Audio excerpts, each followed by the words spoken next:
Well, hello everyone, and welcome to Truth Noir.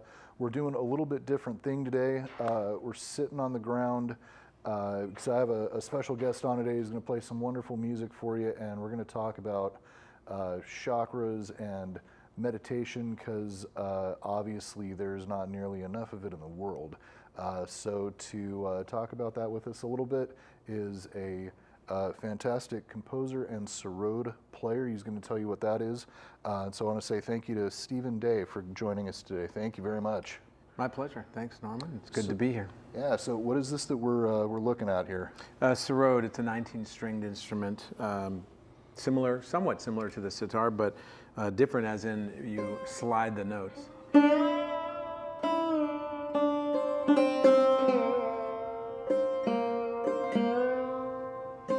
So that's the beauty of it. It's called slides and glides, where we move our finger along the fretboard. It's fretless. Very to cool. Reach that place. And then these little strings here are tuned to the piece of music that I play. And the different pieces, different ragas they're called, are tuned differently. Okay. Mm-hmm. All right, and so you were, we had two pieces that we were going to play for us today? Yeah, time permitting. One is a cover, I call it a Sarod song. Sarod songs are songs that you might recognize. They're cover songs, but played on the Sarod. So, okay. Like to bring a little bit of our culture and bring the East and West together in that way. And the other one is a pure raga of classical Indian music, centuries old, thousands of years old. So we'll do that one at the end. Alrighty, perfect. So this piece is called Cats in the Cradle. It's written by Harry Chapin Carpenter.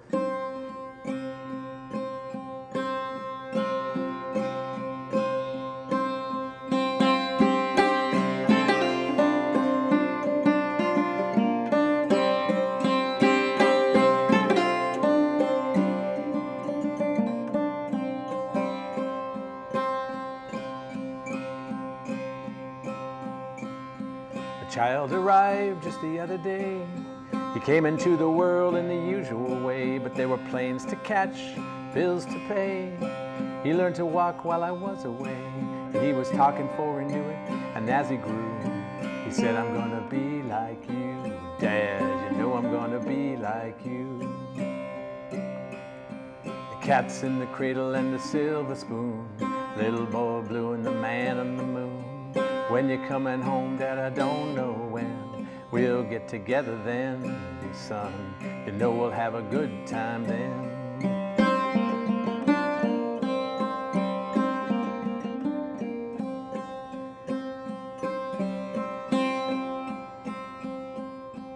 My son turned 10 just the other day. Threw me the ball, said, "Come on, let's play. Can you teach me to throw?" I said, "Not today, I got a lot to do." He said, "That's okay." And as he walked away, his smile never dimmed. He said, "I'm gonna be like him, yeah, you know I'm gonna be like him." The cat's in the cradle and the silver spoon, little boy blue and the man on the moon. When you're coming home, Dad, I don't know when. We'll get together then, son, you know we'll have a good time then.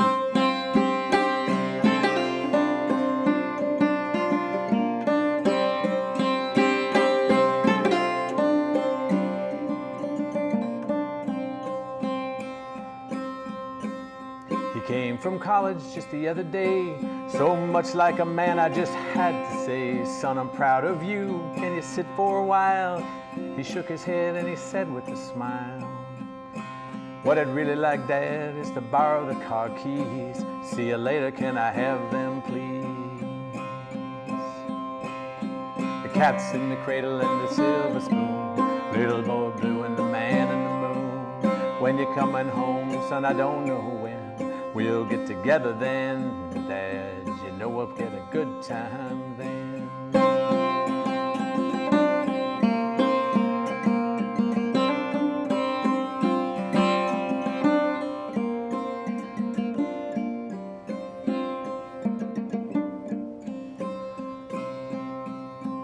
Long since retired, my son's moved away, and I called him up just the other day. "I'd like to see you, son, if you don't mind." He said, "I'd love to, Dad, if I could just find the time." See, this new job's a hassle and the kids got the flu. Been sure nice talking to you, Dad. You know it's sure nice talking to you. And as I hang up the phone, it occurred to me, my boy was just like me. My boy was just like me. The cat's in the cradle and the silver spoon, little boy blue and the man in the moon. When you're coming home, son, I don't know when. We'll get together then, Dad, you know we'll have a good time then.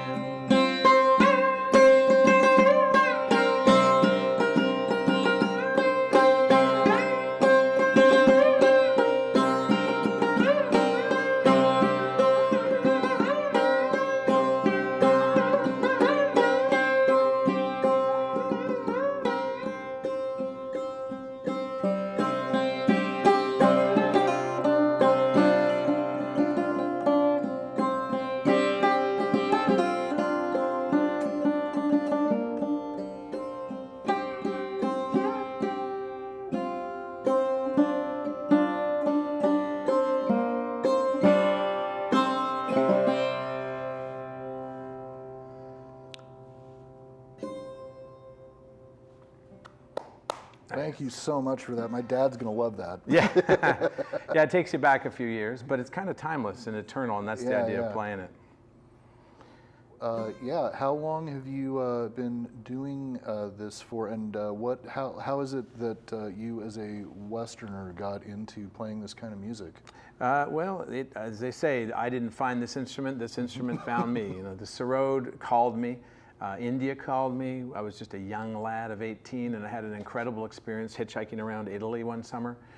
I had a feeling in my heart that I could never shake. I just thought to myself, this feeling of joy and incredible, intense love for everything, enthusiasm for everything, is something I got to pursue for the rest of my life. I have to live like this. And so that got me searching for whatever you want to call it.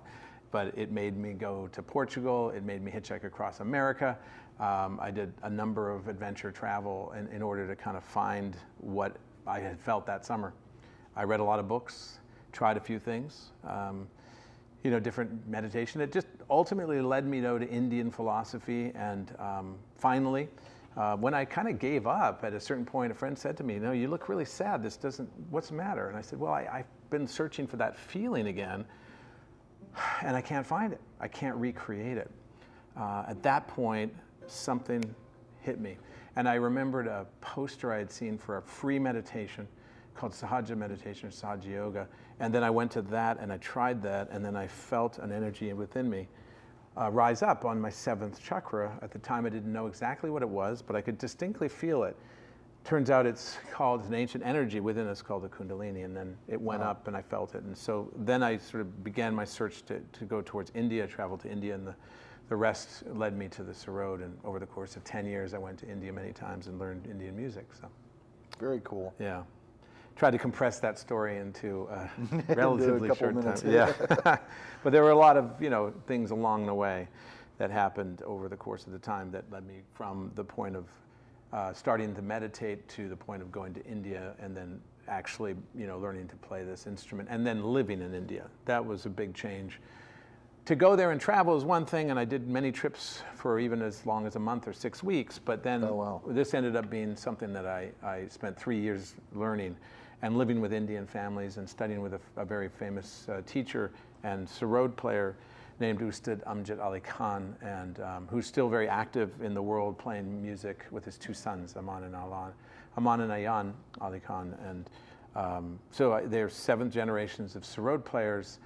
So just to meet the master was in itself, as they say in the hero's journey, Joseph Campbell style, it was, you know, the call was introduced, and that meeting the master is one of those early phases of a great long journey, epic journey. Yeah.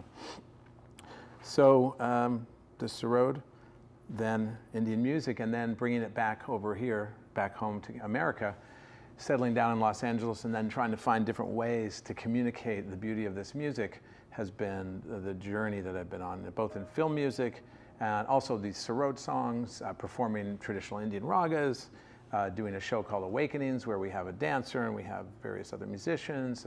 So all of these have been ways to, communicate those incredible feelings of freedom, moksha it's called, inner freedom, and joy and enthusiasm that I felt as a young man in Italy, and then as a person going through travels through India and things like that.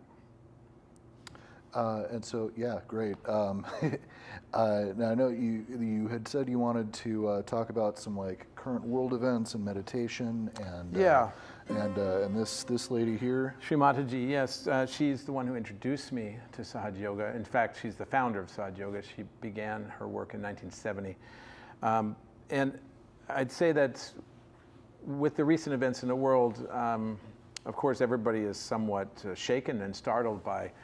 Not only, it just seems to be one thing after the other. I, for instance, we had to evacuate our home in Los Angeles with fires, those fires up in the Getty, they're called the Getty fires.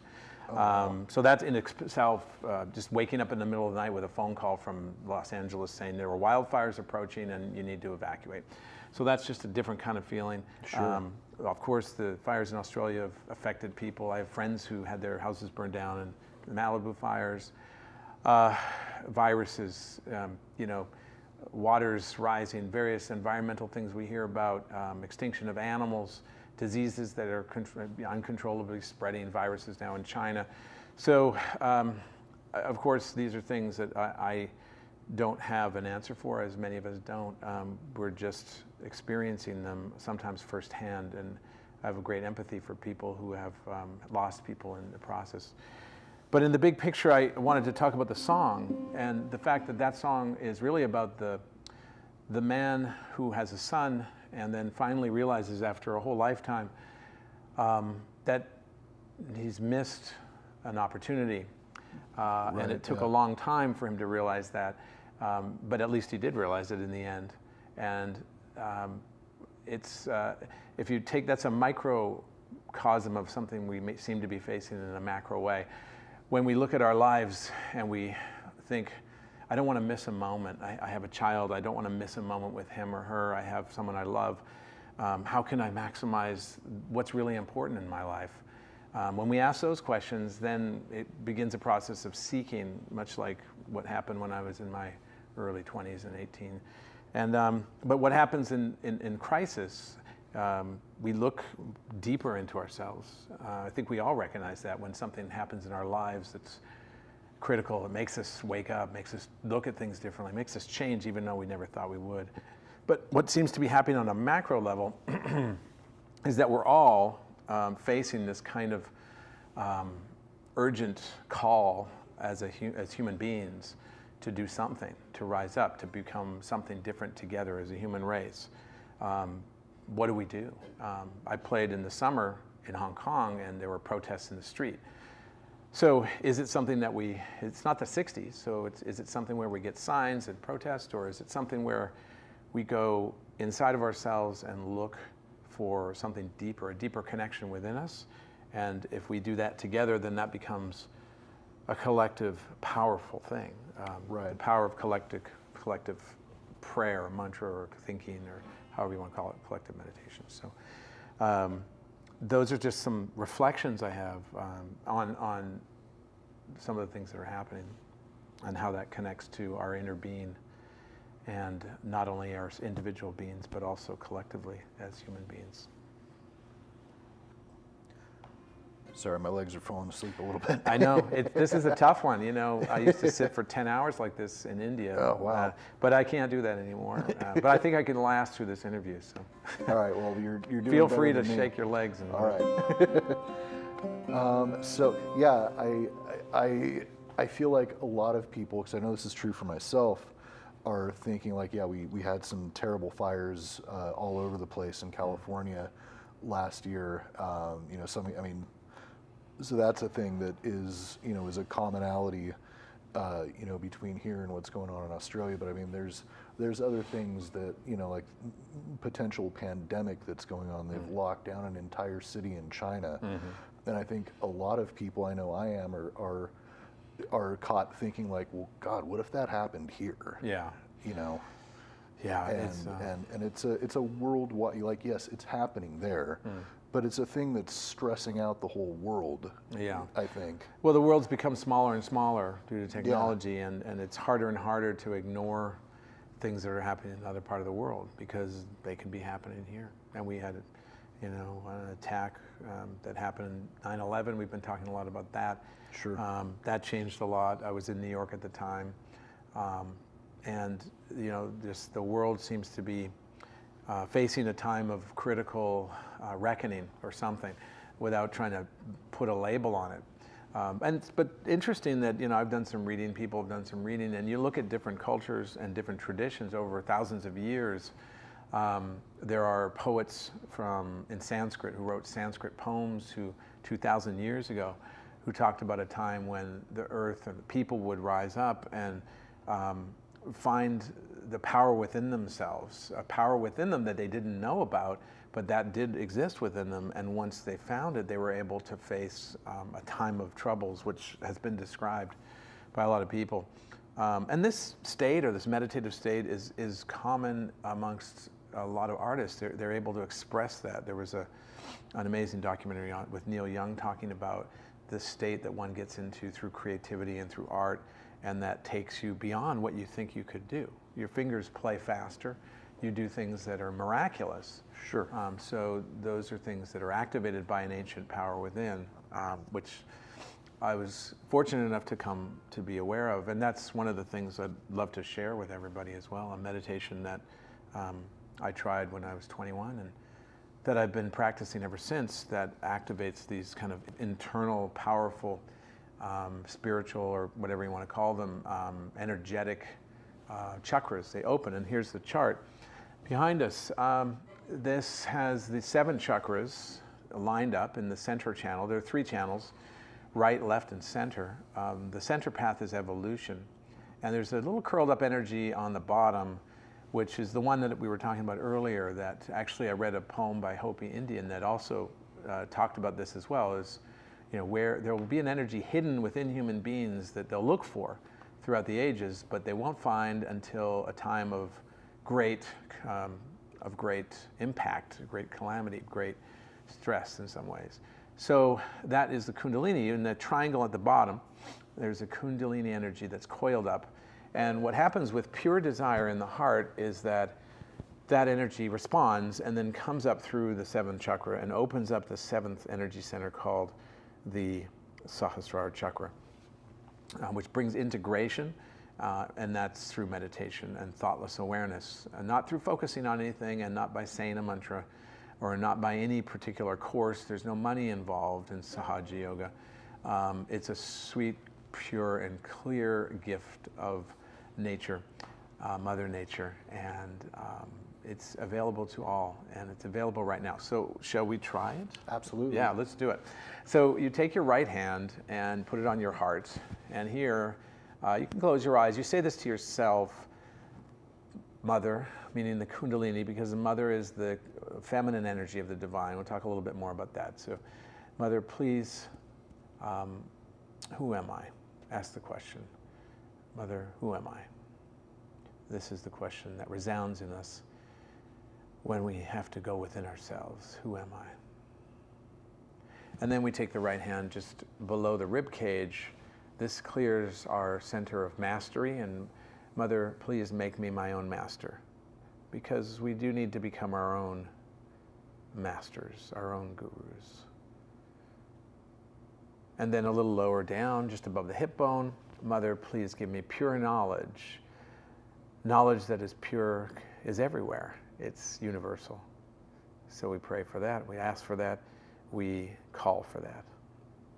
And then back up under the rib cage. Again, you move your right hand just below there. We're just going through this, and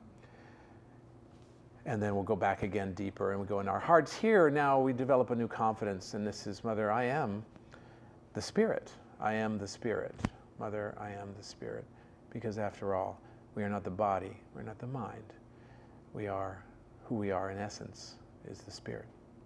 Over here, this chakra blocks up a little bit when we have misidentifications with guilt and just misidentifications with things. So it's a good way to turn your head to the right And then just say, Mother, I'm not guilty. And say that a few times to yourself. Mother, I'm not guilty, as you press down where the shoulder meets the neck. And then up here on your Agnya chakra, which is the third eye, you put your palm of your hand here and just push it down and say, Mother, I forgive. I forgive.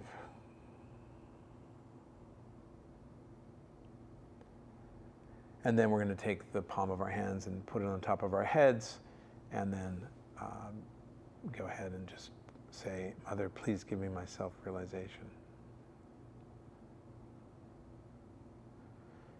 As you do that, just move the palm of your hand around clockwise. Mother, please give me my self-realization. And then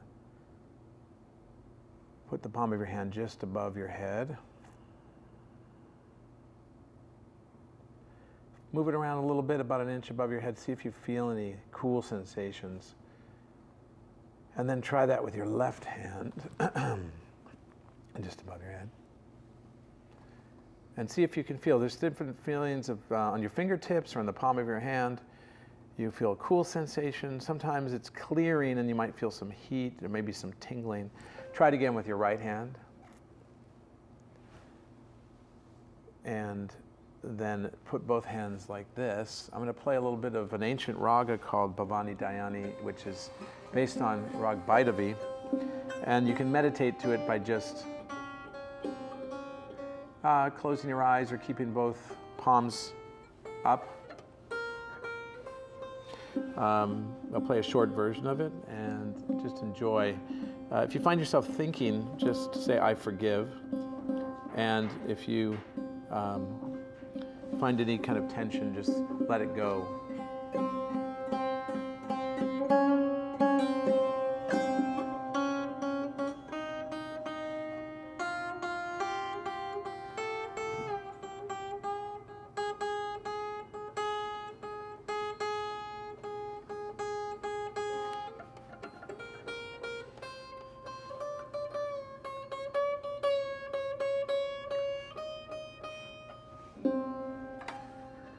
You tune the little strings to the piece to create the mood.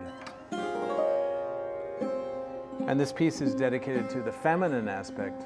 We talked about the father principle, but the feminine aspect of the divine hasn't been explored as much in the West, although it has in the East. The idea of a mother, Mother Earth, that brings joy and all those beautiful things that rebirth that a mother brings. So a spiritual mother would bring salvation, rebirth, and all these great qualities of joy to human beings. And that's what this piece is dedicated to. It's ancient. Bhavani Dayani speaks to the goddess and all of her many wonderful qualities. So I dedicate this piece to all the things that I learned along the way in the beautiful path of divine blessings through meditation, through pursuing peace. And I pray that the whole world experiences this.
Well, thank you so much, Stephen. Really appreciate it, and look forward to having you on again sometime if you're down to talk a little bit more about some of your world travels and world events that you've seen. But to everyone out there watching, hope this was helpful and relaxing, and we're going to get to some more weird stuff next time. But yeah, so yeah, look into meditation and do it every once in a while. The world needs it. Until then, wherever you're going, get there safe, and we'll catch you next time. Bye.